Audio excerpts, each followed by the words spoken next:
읽은 말씀을 가지고 교회는 몸입니다. 교회는 유기체입니다. 이런 제목으로 말씀을 나누길 원합니다. 자, 오늘 읽은 본문에 보면 계속 반복돼서 나오는 단어가 뭐죠? 몸이라는 단어죠. 몸. 12절로 가보시면 직분을 주신 이유가 뭔가? 교회 안에 목사가 있고 직분들이 있잖아요. 근데 직분을 주신 이유는 뭘 세우려 하기 위함이라고요? 그리스도의 몸을 세우기 위함. 같은 말입니다. 교회를 세우는 것. 이게 교회는 몸이다라는 거죠. 13절에도 보면 이제 교회가 뭔가를 설명하는데요. 교회는 어떤 것인가? 교회는 우리가 다 함께라는 단어. 여러분, 교회는 함께 하는 게 중요합니다.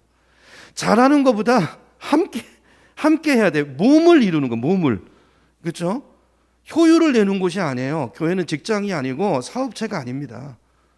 몸이에요, 몸. 함께. 우리가 다 하나님의 아들을 믿는 것과 아는 일에 뭐가 돼서요? 하나가 돼서. 이 몸을 바꿔 말하면 이 말은 한 몸이 돼서 그 말이에요. 하나가 돼서 해야 돼요. 이게 중요해요. 빨리 가냐 늦게 가냐 교회는 이 싸움이 아니고 함께 가냐 싸우면서 가냐. 그러니까 함께 가야 돼. 함께. 하나가 되어 온전한 한 사람입니다. 한 몸을 이루어 그리스도의 장성한 분량이 충만한 데까지 이르는 것. 이게 우리가 가야 될 지점이라는 거. 이게 교회라는 것입니다. 15절에도 오직 사랑 안에서, 그러기 위해서 사랑 안에서 참된 것, 이건 참된 말입니다. 사실은 참된 말, 사랑 안에서 듣기 좋은 말만 하는 게 아니라 참된 말을 해주고 그 사람의 유익을 위해서 사랑으로 말하고, 자, 이렇게 하면서 서로 이렇게 격려하면서 범사에 그에게까지 잘하는 것입니다. 자, 여기 잘하는 것도 누가 잘하는 거예요? 따로따로를 얘기하지 않아요. 성경은 함께 잘하는 거예요. 몸이 하나가 돼서 잘하는 거예요. 계속 몸이 강조되고 있다는 걸 여러분 주목해서 보셔야 돼요. 자, 16절도 다시 보면, 자, 그에게서 온 몸이죠. 온 몸이 또 하반절에 가보니까 그 몸을 자라게 하느니라. 여러분 꼭 기억하십시오. 교회는 예수님의 몸입니다. 우리는 따로 떨어져서 우리를 생각할 수 없어요. 따로 떨어져 있으면 안 되고 서로 연결돼 있어야 되고 붙어 있어야 되고 함께 있어야 되고 연합해야 되고, 항상 우리 머릿속에 우리 생각 속에 이게 있어야 돼요. 함께 같이. 이게 이제 교회에 대한 성경의 정의인데요. 자, 그래서 여러분 초대교회를 보시면 초대교회는요, 초대교회 특징이 뭐냐면 항상 같이 있었다는 거예요. 모이게 힘썼다는 거예요. 한번 찾아가 볼까요? 자, 오늘 본문 놔두시고요. 사도행전 2장으로 한번 가보겠습니다. 잘 아시는 말씀들이지만 성경을 통해서 또 확인해 보는 게 중요하니까 사도행전 2장으로 가서요. 몇 절이냐면 44절로 가보세요. 44절입니다. 성령이 임하고, 여러분 성령은 우리를 하나 되게 하시는 거예요. 교회 되게 하시는 영이에요. 그죠? 하나 되게 하시는 영이에요. 44절로 가보면, 그래서 항상 마귀가 역사하는 곳에는 분열이 일어나고요. 성령이 역사하시면 하나됨이 일어나요. 그러니까 뭐가 역사하는가를 현상을 보고 분별할 수 있는 것입니다. 44절입니다. 2장 44절에 보니까 믿는 사람이 어떻게 있어요? 다 함께 있어요. 이게 굉장히 중요해요. 가족은 함께 있어야 가족이죠. 교회도 함께 있어야 됩니다. 함께 있어 모든 물건을 어떻게 서로 통용하고. 46절로 가봅니다. 날마다 마음을 어떻게 해요? 같이 하여. 오순절 성령도 언제 임했죠? 120명이 오직 마음을 같이 하여라는 단어 거기도 나오죠. 마음을 같이 하여 오직 한 마음이 돼서 하나가 돼서 기도했을 때 성령이 오신 거예요. 너무 중요해요. 교회는 하나입니다. 자, 4장으로 가봅니다. 조금 더 뒤로 넘어가서 4장 32절로 가보죠. 4장 32절. 믿는 무리가 한 마음과 한 뜻이 되어 모든 물건을 서로 통용하고. 그러니까 사도행전이 가장 많이 나오는 단어가 뭐냐면 함께, 서로, 같이, 이런 말이야. 한 몸, 전부 이 단어예요. 자기 재물을 조금이라도 자기 것이라 하는 이가 하나도 없더라. 이게 성령 충만의 결과라고 성경은 말해요. 방언보다 더 분명한, 더 세상과 차별된 방언은 이방 종교에도 있습니다. 영적인 세계에 접속하면 나타나는 현상이라고 많은 언어학자들도 그렇게 설명을 해요. 물론 우리 방언과 우리는 다르다고 주장하지만 이게 그러니까 진짜 차별점이 이 부분이에요. 이 부분. 하나가 되는 것입니다. 이게 성령 충만의 역사라는 거예요. 자, 당시 이런 초대 교회의 모습을 보고서 당시 교회 밖에 있던 안 믿는 불신자들이 그리스도를 보면서 가졌던 인식이 뭐냐면 그게 몸이라는 인식이에요. 보니까 교인들은 한 몸인 거예요. 한 몸. 저 사람들은 한 몸이네. 이래서 몸이란 단어가 나온 거예요. 그래서 바울이 몸이란 단어를 끌어다가 맞다. 교회는 그리스도의 몸이다. 이렇게 이야기하는 것입니다. 늘 함께 있고 네 거 내 것도 없고 서로 사랑하고 그래서 교회를 몸이라고 불렀다고요. 근데 이제 오늘날의 교회를 보면 그렇습니까? 현대 교회를 우리 교회를 몸이라고 하기는 좀 사실 좀 민망하죠. 요즘 사실 사회가 산업화되다 보니까 근데 이건 산업화로 설명할 수 없어요. 이건 아닙니다. 옛날에는 뭐 안 그래 여러분 안 그래 옛날 노예들인데도 매일 모였어요. 여러분 서로가 바쁘고 너무 바쁘고 삶을 나눌 수 있는 시간이 요즘 보면 너무 없으니까 사실 우리가 몸이라는 이야기 하기가 좀 무색하긴 한데 여러분 한번 옆에 있는 분 한번 보세요. 뒤에 있는 분. 여러분 얼마 만에 만나셨어요? 거의 일주일 만에 만나셨죠? 그죠? 그래도 성실하게 매주 교회 나오는 분이면 일주일에 한 번 보는 거예요. 어떤 분은 2주일에 한 번 보고. 근데 지난주에 봤어도요. 대화 한 번 나눌 시간이 없어요. 그냥 뒤통수만 보고 있다 가든지 밥 먹을 때 피상적인 얘기 한두 번 하든지 아니면 기껏 그냥 악수 한 번 하고 가고 이런 우리 모임을 몸이라고 말하기는 사실상 어려운 것이죠. 함께 있는 시간이 이렇게 적고 서로에 대해서 그렇게 관심이 없고 아는 것이 없는데 어떻게 몸이라고 할 수 있겠습니까? 한 몸이라고 말하기 어렵죠. 자, 그럼에도 불구하고 성경은 계속해서 교회를 몸이라고 말씀하기 때문에 우리가 그 관점에서 우리가 이 교회를 바라봐야 돼요. 사실은 점검해 봐야 되고 우리 삶 속에서 어떻게 세상 문화와 충돌하는 영역들이 있지만 어떻게 성경적인 교회를 만들어 나갈 것인가를 고민하고 자, 그런 공동체를 세워 나가야 되는 것이 우리의 사명이고 또 우리의 숙제인 것입니다. 교회는요, 이제 그 구성원들을 보면 정말 다양한 사람들이 모여 있습니다. 우리 교회도 보면 진짜 다양들 하세요. 여러분 세상에 많은 모임들이 있는데 교회처럼 다양성을 가진 사회가 또 있을까요? 저는 없는 것 같아요. 없는 것 같아요. 여러분 세상은 뭐라도 한 가지라도 비슷해야 만나잖아요. 취미가 같다든지 아니면 무슨 뭐 같은 학교를 나왔다든지 아니면 뭐 같은 경제적인 목표를 갖고 있다든지 뭐 같은 전공을 해가지고 그걸로 모이든지 하여튼 뭔가가 하나라도 맞아야 되는데 이 교회는 안 그렇습니다. 예수 믿는다는 거 말고는요 달라도 너무 달라요. 그러니까 사실은 하나 되기가 어렵죠. 가만히 있어서 하나 될 수 없습니다. 그래서 성경은 너희가 하나 되기를 힘써라 그랬어요. 힘써라. 하나 되기를 힘쓰라가 아니죠. 제가 잘못 말했습니다. 성령이 하나 되게 하신 것을 힘써 지켜라 그랬어요. 힘써 지켜야 됩니다. 힘쓰지 않으면 하나 될 수 없어요. 몸을 이룰 수 없습니다. 옆에 계신 분 한번 잘 보세요. 생각해 보세요. 저분과 내가 공통점이 있습니까? 별로 없을걸요. 제가 옆에 저 뒤에 있는 분을 세상에서는 교회 아니면 도저히 만날 가능성이 없는데 교회니까 예수 믿는다는 하나 이유 때문에 만나 있는 거예요. 그렇죠? 신앙 때문에 만나는 것입니다. 그럼에도 불구하고 성경은 시작을 그렇게 했지만 교회 통일성을 말하고 너희는 몸이라고 이야기하고 하나를 이루어 가야 된다고 이야기합니다. 우리가 마음에 담아야 돼요. 저분과 내가 하나를 이루어 가야 돼요. 그래서 교회는요 세상 조직과 다릅니다. 성경은 분명히 교회를 몸이라고 유기체로 설명을 하고 있어요. 그러니까 다르기 때문에 교회는 세상 조직과 다르게 운영돼야 되는 거예요. 근데 오늘날 교회 현실을 보면 그렇습니까? 아니죠. 우리는 너무 세상의 조직에 영향을 많이 받고 종일 직장에서 뭐 상하 관계 뭐 이런 데 익숙해져 있기 때문에 교회 와서도요 전부 계급으로 인식을 해요. 계급. 그렇죠? 자, 세상 조직과 교회가 어떻게 다른가 잠깐 살펴보면요. 세상의 조직은 다 상하 관계로 이루어져 있습니다. 명령 계통이 전부 상하 수직적인 관계예요. 맨 위에 우두머리 사장이 있고 그 다음에 그 밑에 누가 있어요? 뭐 부사장이 있고 그 밑에 쭉 나눠져 가지고 각 부서마다 부서장들이 있고 쭉 나눠지고 상하 질서를 가지고 있잖아요. 나는 누구에 대해서 책임이 있고 누구한테 명령할 권한이 있고 이런 식으로 이제 운영되는 것이 조직인데요. 교회는 그런 곳이 아니라는 거예요. 직장은 내 위에 누가 있고 내 밑에 누가 있잖아요. 근데 교회는 그렇게 연결되어 있지 않고 상하관계가 아니라 다 몸을 보세요. 다 머리의 지시를 받습니다. 뭐 손가락이 손목의 지시를 받는 게 아니라 다 머리의 지시를 받아요. 머리. 예수 그리스도 다 그분과 연결되어 있는 거예요. 그분과. 그렇죠? 이게 굉장히 다른 점이죠. 근데 실제로 많은 교회들이 보면 조직처럼 운영됩니다. 교회도 보면 요람 같은 데 보면 조직도 있잖아요. 주일학교 조직.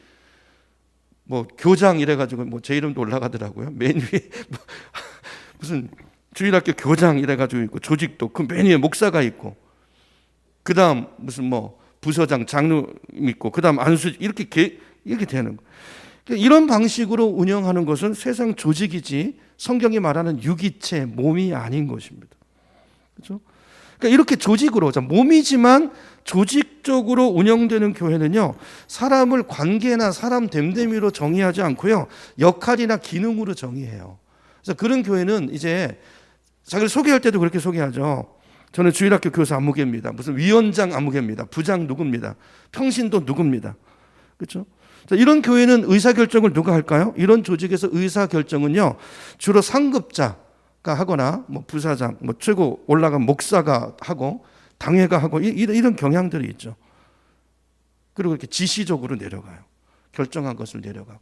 근데 사실 이게 대부분 교회 모습이죠. 그래서 이제 많은 이제 신학자들이나 이야기 오늘날 교회가 교회되지 못하는 것은 바로 이 점에 있다는 거예요. 교회가 유기체로 운영되지 않고 원래 목적대로 세상 조직처럼 운영되기 때문에 교회됨을 다 잃어버렸다는 것입니다. 교회됨이 없어졌다는 거예요. 자, 이런 이제 조직 중심으로 상하 명령 계통으로 움직여지는 데서는요, 일에 대한 의사소통은 많이 이루어져요. 전부 의사소통이 일입니다. 근데 직장이랑 다르지 않아요. 전부 일로 얘기. 그리고 서로의 어떤 느낌이나 어떤 삶이나 어떤 경험은 별로 나눠지지 않아요. 이게 참 요즘 교회 문제입니다. 그래서 예를 들어서 이런 거예요. 예를 들어서 목사님한테 전화가 왔다. 그럼 뭐 일이 있는 거예요. 그렇죠? 권사님 이번 주 신방 있는 거 아시죠? 뭐 이런 거. 권사님 다음 주 기도십니다. 권사님 이거 뭐 해갖고 오셔야 돼요. 뭘 부탁하거나 뭐 이거 해주세요, 저거 해주세요. 주로 일 대화 그리고 끝. 대화가 없어요. 사귐이 없죠. 나눔이 없죠. 이거는 교회 모습, 건강한 교회 모습이 아니에요. 절대 건강한 교회 모습이 아니에요. 거기에 비해서 성경이 말하는 교회는 유기체는 몸은요 관계 중심입니다. 관계. 이런 상하 명령을 어떤 분은 관계라고 주장하지만 그걸 관계라고 말할 수 있나요? 대부분 그러잖아요. 부서장 나 그 사람이랑 일만 하는 관계야. 나 그분이랑 관계가 없어. 삶을 나누지 않잖아요. 다 포장하고 있고. 그러나 정말 관계를 중심으로 만남을 중심으로 사귐이 이루어지고 그 예수 안에서 그렇죠? 그 모임이 이루어지는 것 이게 이제 유기체 몸의 기능이라는 것이죠. 이제 조직은요. 예를 들면 이제 어떤 일을 하려고 하면 그 일을 잘하는 사람을 찾습니다. 효율을 따져야 되니까. 이거 잘하는 사람 누구야? 누가 잘해? 자, 이런 쪽으로 가죠 항상. 그렇죠? 근데 가족은 공동체는 잘하고 말고가 없어요. 그냥 하는 것입니다. 물론 은사적인 측면, 뭐 나중에 다음 주에 얘기하겠지만, 뭐 여러분 가정을 생각해 보세요. 뭐 쓰레기는 누가 잘 버려? 전문가가 없어요. 그냥 버리는 겁니다. 쓰레기는 그냥 하는 거예요. 그러니까 교회는 이제 사회는 그렇잖아요. 다 기능적으로 다 나눠져 있어가지고 냉정하죠. 내 일 아니면 거들떠보지도 않습니다. 근데 가정은 그런 것이 아니에요. 쓰레기는 뭐 엄마 이게 아니고 엄마가 아프면 남편이라도 하는 것입니다. 그렇죠? 그 일에 전문가가 없고 하는 거예요. 상호 관계가 더 중요한 거예요. 관계. 그렇죠? 엄마가 피곤하다고 생각되면 아프면 그건 엄마 일 그게 아니라 엄마가 피곤하니까 내가 해야지. 내가 설거지하고. 자, 이렇게 생각할 수 있는 이 관계로 연결되어 있는 것 이것이 가정이고 이것이 교회여야 한다는 것이죠. 근데 이제 교회에서 보면 실제적으로 그렇지 않죠. 우리가 너무 이제 세상의 조직 문화 속에서 익숙해져 있고 거기 길들여서 오랫동안 살아왔기 때문에 나도 모르게 습관적으로 그 교회는 이런 거야. 자기식의 생각을 가지고 교회 와서 그렇게 하는 경우가 많아요. 예를 들면 이제 전에 교회 이제 장로님 중에서 이제 사업으로 성공하신 분이 있는데 꼭 교회 성공이나 부흥을 꼭 그걸로 갖다 대입하셔가지고 직장에서 하시는 것처럼 이렇게 효율을 내려고 이렇게 소리를 높이시는 분이 계셨는데 사실 그 성경적이지 않습니다. 우리 성경 말씀을 다시 볼까요? 에베소서 4장 12절로 이제 다시 가보겠습니다. 아마 교회를 설명할 때 가장 이제 자주 등장하는 본문이 오늘 우리가 읽은 에베소서인데요. 자, 12절 다시 가보면, 자, 이는 성도를 온전하게 하여 봉사의 일을 하게 하며 그리스도의 몸을 세우려 하심이라 그랬어요. 여기 몸을 세운다는 말이 나오죠. 자, 그것을 성도들을 준비시켜서 봉사의 일을 하게 하고, 저는 이제 세 번역으로 봅니다. 좀 다를 거예요. 그리스도의 몸을 세우게 하려고 하는 것입니다. 자, 그리스도의 몸을 세우는 것이 목적인데, 12절을 잘 보시면, 이제 이 11절부터 볼게요. 자, 그가 어떤 사람은 사도로, 어떤 사람은 선지자로. 이 사도, 선지자는 오늘날에는 이 직분은 없죠. 자, 그 뒤에 복음 전하는 자, 목사, 교사가 있는데요. 다 말씀과 관련된 사역을 하는 분들이에요. 그렇죠? 교사, 목사. 자, 목사의 역할이 뭐냐면, 자, 목사로 삼으셨으니 이는 성도를 온전하게 하여. 자, 우리말 성경에는 잘 드러나 있지 않는데 헬라 원문을 보면 여기 콤마가 딱 찍혀 있어요. 그러니까 목사 일은 여기까지입니다. 그러니까 목사 역할은 성도를 온전하게 하는 일이에요. 누가 봉사하는 것입니까? 목사가 성도도 온전하게 하고, 목사도 봉사 일도 하고, 목사가 그리스도의 몸도 세우고, 이게 다 목사 일이 아니라 목사는 성도를 온전하게 하는 거예요. 그래서 누구로 하여금? 성도들로 하여금 성도가 봉사를 하게 하고 서로 섬기게 하고, 그리고 그렇게 섬김으로써 뭐를 세워요? 그리스도의 몸을 세우는 거예요. 그러니까 몸은 누가 세우는 겁니까? 함께 세우는 것이죠. 목사는 뭐 아니란 얘기가 아니라 같이 함께 세우는 거라는 거예요. 그래서 우리가 다라고 그러죠. 다 하나가 되어 장성한 분량에 충만한 데까지 이르리니, 이는 우리가, 복수죠. 우리가 함께 이 일을 해나가. 그러니까 그리스도의 몸이라는 관점에서 지금 바울은 설명을 하고 있는 것이죠. 그렇죠? 그래서 여기서 보면 이제 몸이 자라가는 데 있어서 굉장히 중요한 기능을 하는 게 뭐냐면 견고한 가르침이라는 거예요. 바른 가르침. 이게 틀리면 엉뚱한 데로 가는 것입니다. 그러니까 교회가 교회되지 않는 거예요. 교회가 무슨 세상 조직처럼 돼가는 거예요. 거기서 하나님의 나라가 이루어지지 않습니다. 이게 굉장히 중요한 거죠. 그래서 올바른 가르침이 교회 안에서 가르쳐주는 게 굉장히 중요한 것인데, 자, 그걸 15절에서 이렇게 말합니다. 15절, 오직 사랑 안에서 참된 것을 말하여, 참된 것을 말하는 거예요. 여러분, 진리를 말해야 됩니다. 근데 사실 이게 쉽지 않죠. 쉽지 않아요. 저도 목회자지만 우리 성도님들한테 참된 것을 말하기가 쉽지 않습니다. 그분이 듣고 싶어 하는 것을 말해줄 때가 많아요. 물론 어렸을 땐 그렇게 해야 되는데, 근데 이게요, 어렸을 때만이 아니라 이렇게 되면 잘하지 않아요. 여러분 잘 생각해 보세요. 여기 사랑 안에서 진리를 말하라고 그랬잖아요. 자, 여러분, 사랑해야 진리를 말할 수 있는 거예요. 진리를 말해주는 게, 그 사람이 자기 실제를 직면하게 해주는 게 그게 뭐예요? 그게 사랑이에요. 아파도 말해야 됩니다. 물론 함부로 말하면 안 되죠. 올바른 태도로 내가 그를 사랑함으로, 사랑하기 때문에 말해야 되는 거예요. 여러분 생각해 보세요. 진짜 사랑하면, 내 자식 같으면 그 말 안 해주겠어요? 너 이렇게 살아야 돼. 힘들지만 얘기해줘야 되죠. 당장 갈등이 일어나도 말해야 되죠. 근데 불편해지는 게 싫어가지고 그냥 넘어가고 그가 좋은 소리 해주고 그러고 만다면 이게 사랑 안에서, 이게 사랑 아니라는 거죠. 사랑. 여러분, 사랑이 없으면 잘하지 않습니다. 모든 만물은 다 사랑으로 자랍니다.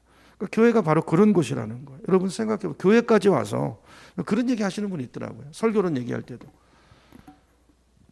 아니, 교회까지 와 다 힘들고 고생하고 그렇게 오셨는데, 뭐 교회까지 와서 힘든 얘기 들으려고 하는 성도들이 누가 있겠냐고.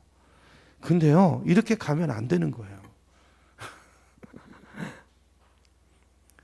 여기 사랑 안에서 뭘 말하라고요? 진리를 말하라고 그랬잖아요.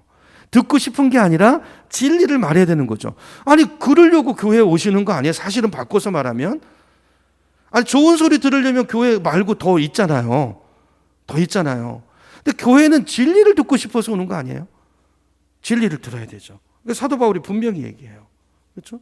사랑 안에서 참 진리를 말해라.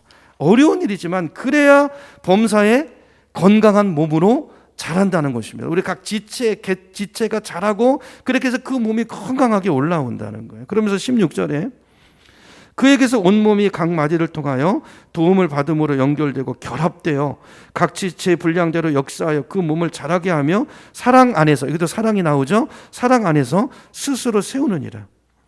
여러분, 몸은 뭐 요즘 무슨 뭐 성장약 같은 것도 뭐 요즘은 나오죠. 키 크는 약, 뭐 효과가 있는지 모르겠는데 사실 유기체는요 건강하면 저절로 자랍니다. 근데 교회에서 중요한 건 관계예요. 관계. 사랑받는 관계죠. 사랑을 주고받는 관계. 내 마음을 열어놓을 수 있는 관계. 그렇죠?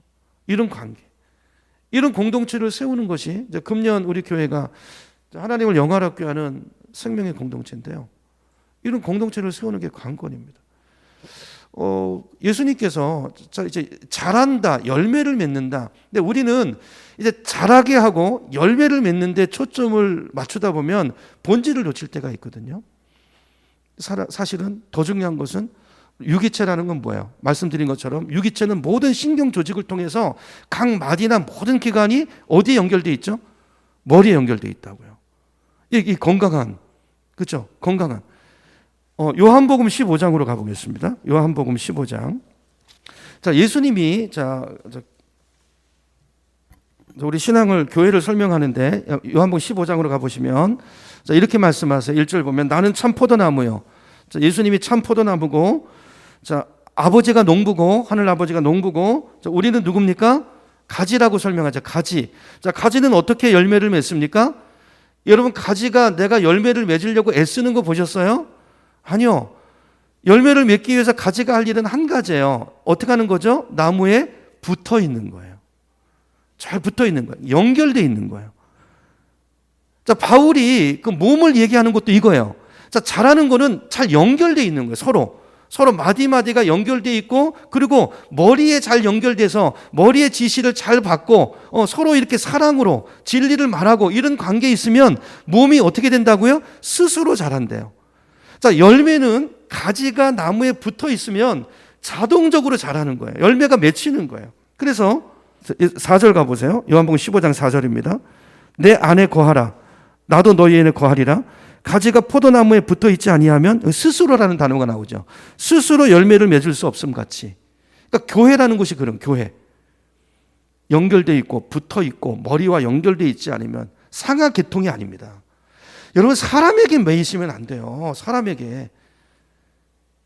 교회에서 자꾸 사람이 나를 지배하게 하고 아닙니다. 교회는 그런 것이 아니에요. 예수님의 다스림을 받은 각자가 그리고 우리가 서로 연결되어 있는 거예요. 예수님과의 관계 속에서 옆에 사람과의 관계를 이루어가는 그것이 유기체, 몸이라고 말하는 교회인 것입니다. 이렇게 잘 연결되어 있을 때 스스로 자라요. 저절로 자라요. 그렇죠? 여기 이렇게 말해요. 다시요. 4절. 포도나무에 붙어 있지 아니하면 스스로 열매를 맺을 수 없음 같이 너희도 내 안에 있지 않으면 그러하리라. 나는 포도나무에 너희는 가지라. 그가 내 안에 내가 그 안에 거하면 사람이 열매를 많이 맺나니 나를 떠나서는 너희가 아무것도 할 수 없습니다. 여러분, 이 말씀 우리가 잘 기억하고 예수님께 잘 붙어 있을 수 있도록 우리 형제 자매를 잘 격려하고 나도 잘 붙어 있고 사랑 안에서 참된 진리를 말하고 서로 사랑으로 연결돼서 한 몸을 이루어서 함께 자라가는 모든 것을 함께 하는 함께 나누고 내가 저분 안에 저분이 내 안에 마음을 나눌 수 있는 이런 관계로 이런 관계 공동체로 우리 교회가 세워져 갈 수 있기를 소망합니다. 이게 진짜 주님이 말하는 교회를 이루어 가야 되는 방향성인 거예요. 방향성. 쉽지 않지만. 자, 이런 관계 공동체가 되면 뭐 내 역할은 이거니까 딱 끝 뭐 이게 아니고요. 사랑 안에서 그 일을 한다는 것입니다. 이게 굉장히 중요하죠. 중요하죠. 딱 이게 아니라 서로를 돌보는 거예요. 돌보는 거. 그러니까 상대방의 형편을 살핍니다. 나 혼자 막 일하는 게 아니라 그게 하나도 안 중요하다니까요. 함께 가느냐가 중요한 거예요. 내가 열심히 하는데 저분 상처받으면 뭐. 여러분, 교회는요 정말 다양한 분들이 모였어요. 다양해. 정말 달라요. 뭘 같이 하기가 정말 어렵습니다. 근데 사실은 이게 우리를 성장시키는 거예요. 서로 살피고 계속 살피는 거예요. 여러분, 직분자가 된다는 거는요, 일을 잘하는 사람이 아니에요. 형편을 잘 살필 줄 아는 사람이에요. 저분의 마음을 잘 들여다보고, 그렇죠? 뒤처지지 않도록 잘 더듬어 줄 때 더듬어 주고, 필요할 때 가서 위로해 주고, 그래서 떨어지지 않도록 자꾸 붙여주고, 그렇죠? 요렇게 내가 일을 잘해서 드러나는 게 아니라 우리가 드러나요. 우리의 화목이 드러나고, 우리의 화평이 드러나고, 우리의 기쁨이 드러나고, 그렇죠? 이렇게 가는, 이게 이제 이렇게 부름받은 곳이 이제 교회라는 것을 기억하시고, 세상적인 어떤 가치, 성과주의 이런 데 이제 우리가 매이는 것이 아니라 자유를 누리면서, 그렇죠? 이렇게 서로 이해하고 위로하고 그 사람의 입장에서 생각하고, 그렇죠? 내가 하고 싶다고 하는 게 사랑이 아닙니다. 상대방의 사랑으로 받아야 사랑인 거예요. 그러니까 상대를 알아야 되죠. 나는 이게 좋은데 저 사람은 저게 싫으면 안 해야 돼요. 이제 계속 그 강의와 구체적인 이야기들 이제 계속 할 텐데요. 오늘 그 관점을 우리가 가졌으면 좋겠어요. 고린도전서 12장 한 군데만 보고 이제 마무리할 텐데요. 고린도전서 12장입니다. 12장 15절로 가보겠습니다. 자, 우리가 한 몸인데, 자, 다른 지체잖아요. 우리가 다르잖아요. 하나의 몸에 많은 지체가 있다고 말하죠. 자, 15절부터 가봅니다. 15절부터 제가 읽어볼게요. 만일 발이 이르되 나는 손이 아니니 몸에 붙지 아니하였다 할지라도 이로써 몸에 붙지 아니한 것이 아니요. 또 귀가 이르되 나는 눈이 아니니 몸에 붙지 아니하였다 할지라도 이로써 몸에 붙지 아니한 것이 아니니 만일 온 몸이 눈이면 듣는 곳은 어디며 온 몸이 듣는 곳이면 냄새 맡는 곳은 어디냐. 그러니까 21절로 가봅니다. 자, 21절로 가보면 눈이 손한테 말하길 넌 쓸데없다. 너 보지도 못하잖아. 이렇게 하거나 머리가 발더러 넌 쓸데없다. 넌 생각을 안 하잖아. 이렇게 말할 수 없다는 거예요. 이러면 안 된다는 거예요. 근데 우리는 이르죠. 우리는 잘 이르잖아요. 내 관점으로. 그렇죠? 내 관점으로 나는 이게 있고 나는 저게 없는데 내가 있는 걸 가지고 다른 사람을 평가해요. 여러분, 더 귀중하고 덜 귀중한 것은 존재하지 않는다는 것이 이제 이게 지체 전제입니다. 각자 역할이 다른 것이죠. 다른 것이죠. 그러니까 세상에서 말하는 경영학의 원리나 이런저런 생각들을, 그런 지혜들을 교회에 와서 쓸 수 있느냐? 쓸 수 있기도 하지만 없기도 하다는 걸 기억해야 돼요. 그게 이제 필요하기도 하고 쓸 수도 있지만 그게 성경의 원리와 몸과 유기체를 설명하는 것과 배치가 되면 성경의 가치를 따라가야 된다는 것입니다. 그렇죠? 그래서 우리가 이 부분을 염두에 두고 우리가 교회 생활을 할 때 직분을 이해해야 되고, 이제 우리가 직분자를 이제 또 금년에 세워야 되는데 직분을 이해하고 이렇게 우리 교회가 성경적인 교회로 잘 세워져 가고, 당회도 그렇게 운영되고 또 재직회도 공동체도 그렇게 자리를 잡아가고, 그래서 유기체가 돼서 관계지향적인 사랑의 공동체가 돼서 성숙한 공동체가 돼서 하나님을 영화롭게 하는 초대교회 같은 그 교회를 이루어가는, 처음 그 교회를 세워가는 저 여러분이 되기를 예수님의 이름으로 축원합니다.